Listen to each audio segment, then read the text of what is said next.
धीरदुका गांव में मुआवजे को लेकर धरने पर बैठे किसानों की 13 अगस्त को होगी महापंचायत। बता दें कि नूंह जिले के IMT रोजका मेव के धीरदुका गांव में मुआवजे को लेकर पिछले 5 महीने से अनिश्चितकालीन धरने पर बैठे 9 गांवों के किसानों ने 13 अगस्त को महापंचायत बुलाने की बात कही है।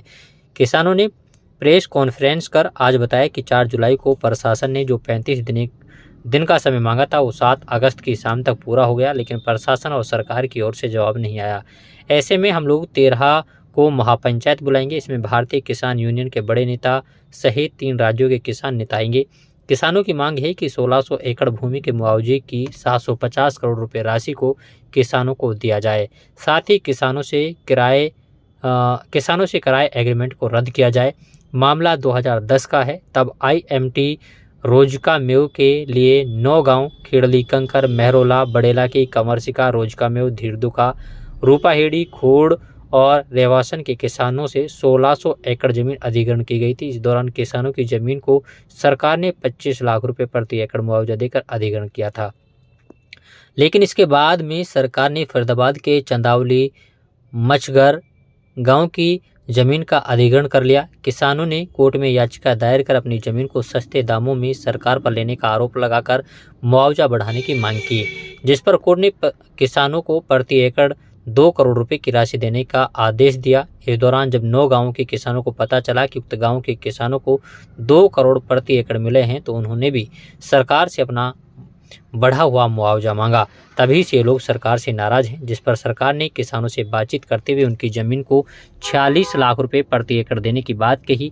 उनसे एफिडेविट पर साइन करा लिए ताकि किसान कोर्ट में ना जा सकें, और सभी किसानों को 21-21 लाख रुपए देकर कहा कि आगे आपको 25-25 लाख रुपए और दे दिए जाएंगे, लेकिन आज तक नहीं मिले हैं। नाम बताएं पहले। मेरा नाम सिराजुद्दीन है, मैं किसान कमेटी का सदस्य हूँ जी। हमारा धरना 29 फरवरी से चल रहा है। लगभग हमारी 4-5 पंचायतें हो चुकी हैं। हर पंचायत में सरकार ने टाइम मांगा था, किसानों ने सहमति से टाइम दिया। अंतिम जो हमारी पंचायत हुई थी 4 जुलाई को, उसमें प्रशासन के अधिकारी ने 5 हफ्ते का टाइम मांगा था। किसानों ने राजी होकर 5 हफ्ते का टाइम दिया और आज वो 5 सप्ताह पूरे हो रहे हैं, लेकिन सरकार ने ना तो हमारी जो मुख्य 2 मांगे थी कि 25 लाख जो हमारा पेंडिंग मुआवजा चला रहा है विद इंटरेस्ट के, और जो हमसे धोखे से एक एग्रीमेंट साइन किया था, ये 2 चीज़ों की मांग थी, लेकिन सरकार ने ना तो अभी इनका कोई संतुष्ट जवाब दिया है, ना और जो हमारी 10 मुख्य मांगे थी ना उनका कोई जवाब दिया है। तो किसानों ने आज जो है प्रेस कॉन्फ्रेंस के जरिए से 13 तारीख एक बहुत बड़ी महापंचायत, जिसमें हरियाणा, राजस्थान, यूपी सारे किसान संगठन और सारे किसान जो है कि आके एक बड़ा पंचायत करेंगे 13 तारीख को।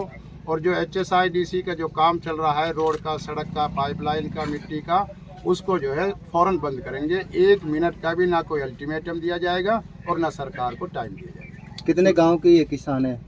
ये 9 गाँवों के किसान हैं जी।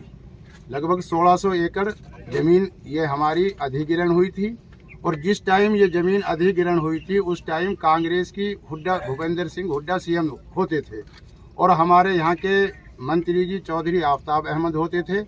जो किसानों के साथ जो काला एक एग्रीमेंट किया है, वो कांग्रेस की एक साजिश के तहत जो है कि किसानों के साथ एक प्रदेश और 2 कानून बनाने का कांग्रेस सरकार ने, चौधरी भूपेंद्र सिंह हुड्डा ने मेवात के किसानों के साथ दोगला व्यवहार किया है। क्या उसमें किसान बड़े नेता आएंगे उसमें?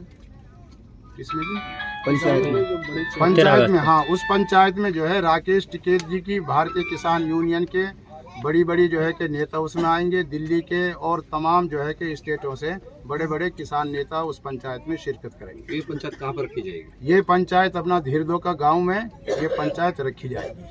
नाम बताइए। मेरा नाम मोहम्मद अब्बास है। अब्बास जी, पिछले साल कब से धरना शुरू हुआ था, कब तक चला था, किस तरह की रणनीति बनाई गई थी और किस तरह से आप दोबारा से आप जो है मुआवजे मांगे? देखिए, अगर आप प्रेजेंट की पूछते हो तो 29 फरवरी से हमारा धरना चालू है।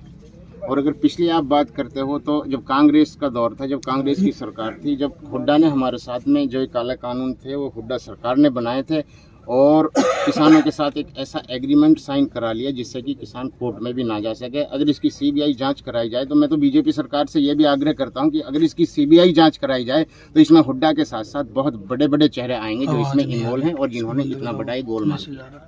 क्या चाहते हैं हम लोग?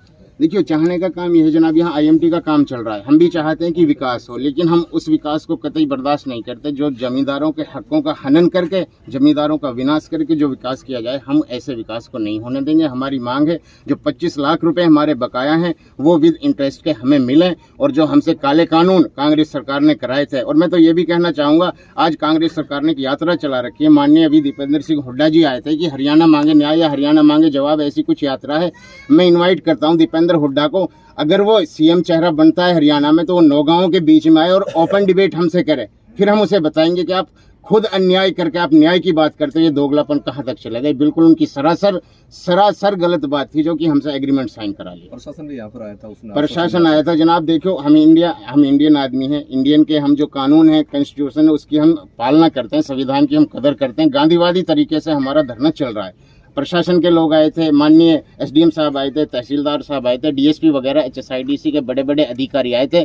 हमारा गांधीवादी तरीके से पूरा मामला चल रहा है। जब उन्होंने जितना टाइम मांगा हमने टाइम दिया, लेकिन अब सब्र का घड़ा बिल्कुल भर चुका है। अब सारे नौगांव के जमींदारों ने इकट्ठा होकर ये कड़ा फैसला लिया है, आने वाली 13 तारीख को आईएमटी का हम पत्ता भी नहीं हिलने देंगे। ये नौगांव का कड़ा फैसला है। कितनी भीड़ वहाँ पे जुड़ सकती है? भीड़ की तो जनाब आप उसी दिन देख लेना, अपनी नज़रों से ही देख लेना। इसमें बड़े बड़े उत्तर प्रदेश, हरियाणा, राजस्थान, यूपी वगैरह के, दिल्ली वगैरह के बड़े बड़े किसान संगठनों के बड़े बड़े नेता आएंगे और उस दिन हम बिल्कुल चक्का जाम कर देंगे। आईएमटी का हम पत्ता भी नहीं हिलने देंगे। ठीक है बस।